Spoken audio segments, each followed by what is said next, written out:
Here we have a ASUS G75 family ROG Republic of Gamers laptop. When this one boots, it goes straight into BIOS. It will not boot the operating system. And this has two hard drives in it, and I'll show you in this video a few things. First thing is how to troubleshoot the problem and identify which hard drive is at fault. We're going to use Linux Live distribution from Ubuntu. You can use any other variant you have. And I'll show you how you can boot from a UEFI and also CSM or legacy mode, and how to turn off this secure boot as well. And also we will be replacing the drive that is faulty with a Samsung Evo 500GB SSD and leave the secondary drive as is. And this screen, I notice, has a few lines appearing at the very bottom and sometimes at the very top, and I suspect there is an internal damage. So upon turning on the laptop, this is what we get. We get a BIOS option straight away. So what we're going to do is put in a Ubuntu USB and attempt to boot from it. As you can see, there are two hard drives, and I'm taking down note of the serial numbers as they are the same model, hard to differentiate which is which. So what we're going to do is disable secure boot first so that we can boot from other USBs, and current boot option is UEFI, so I'm going to put in my Ubuntu UEFI USB, and later on I'll show you how you can change it to legacy if you got a USB that is not legacy. And here is the lines I was mentioning earlier. You can see the lines appearing and going, and this is also happening at the very top as well, but not in the middle of the screen.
And one important thing to note while booting from a live Linux, in the text console, as you can see here, we can see SDA errors, so that's the first hard drive, and there is SDB, SDC, etc. SDB is secondary drive, SDA is the first drive, SDC will be most likely the DVD drive. You get the idea. So let's have a look at these errors in detail, and you will see what I mean, and that gives us a clear indication. I'll try and zoom in for you.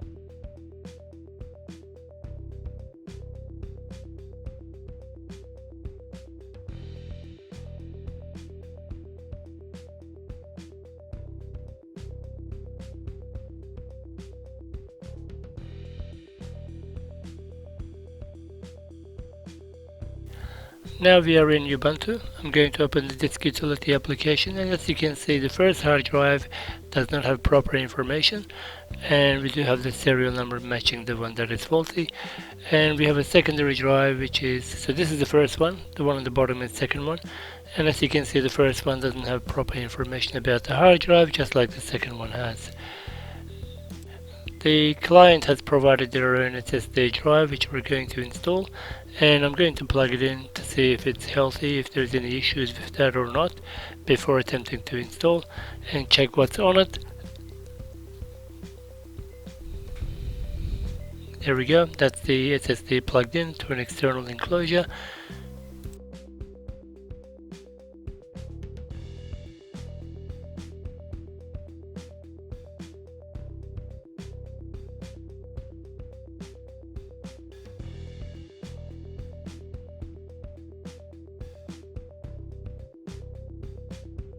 Now we're going to replace the hard drive with the SSD.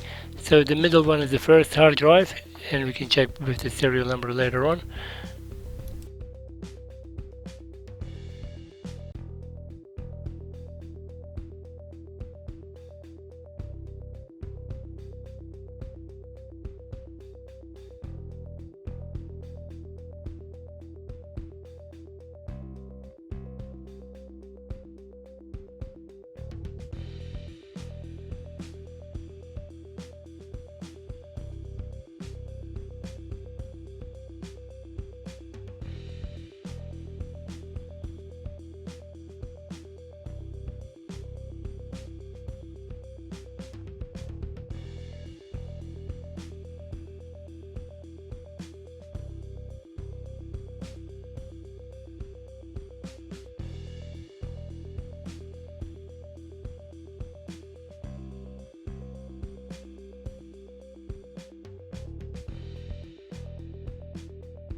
I've got the latest 2004 version of Windows 10, and I'm going to boot into UEFI since the BIOS is set to UEFI. And one thing I did notice when I attempt to install is the SSD drive had already been partitioned, had an operating system on it, and about 50% use. So I ran into a problem whether to format it or to boot into Windows 10 from a legacy or CSM type USB, which I also have, and install Windows 10 over it and preserving the files. So it was a bit of a dilemma, and so I'll show you how you can resolve that if you get this issue as well. Now we're booting into Windows 10 UEFI, and I'll show you the error message.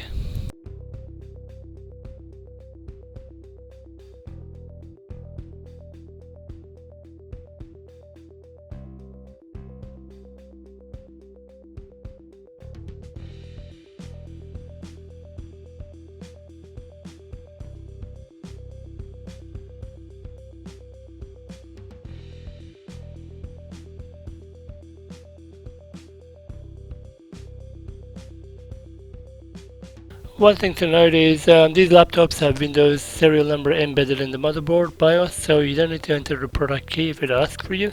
You can skip this step, but you must choose the version that came with your computer. This one probably came with Windows 10 Home or Windows 8 Standard, which are the equivalent versions. So that's what I'm going to pick.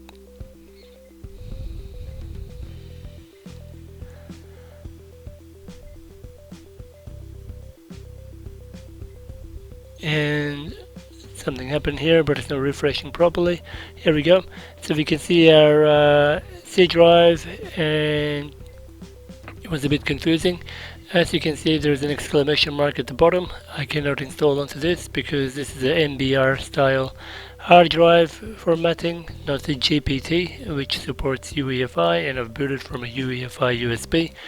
So what we're going to do, this was a little bit tough decision.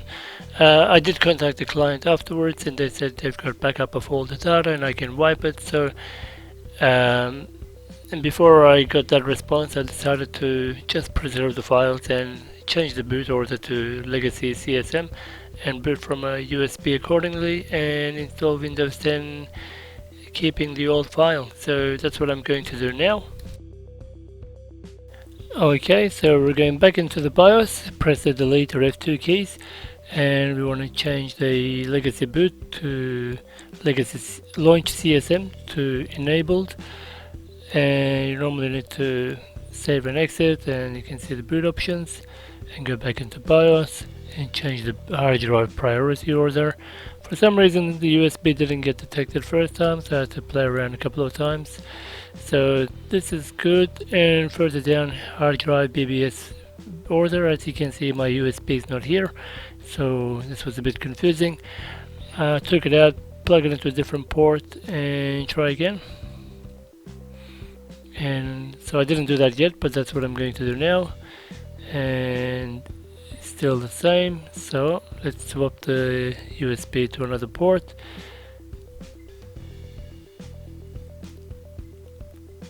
I thought there may be another option that I'm doing wrong, but it wasn't to be.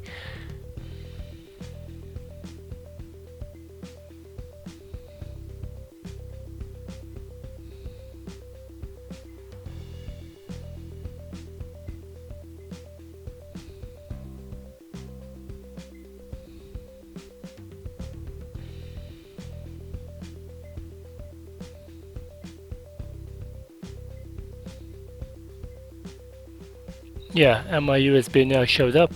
Great, I'll make that the first priority in the hard drive order, and now I should be able to boot into Windows 10 setup with the CSM legacy. Here we go. So we're going to now install it onto the same drive, and we're able to proceed and also preserve the files. Now you may want to do this if you want to keep a copy of your files. Now the client did come back saying they've got a backup, so I'm going to undo the changes in the BIOS, boot back into UEFI and do a new clean install Windows 10, and also delete existing partitions on the SSD.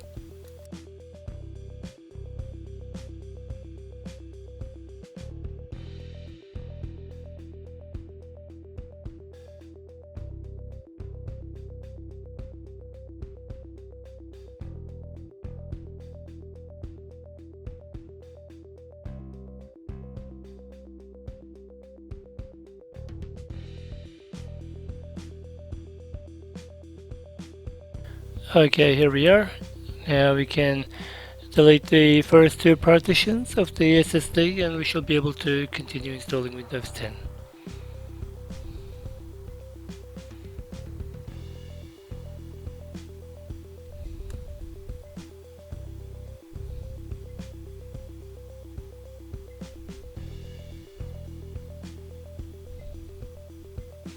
I've got my little sidekick helping me today, so my brain is a little bit slow. Yes, and I forgot I need to delete the system reserved partition as well. There we go. And now we should be able to install. So we're now installing a UEFI, and we're back in business.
Now Windows 10 is all installed. As you can see, Windows is activated without entering a product key.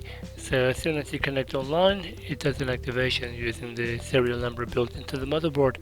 So it's just a matter of reinstalling all the apps and drivers and whatnot, and we're back in business. Thank you for watching. I hope you learned something, and I learned something new as well.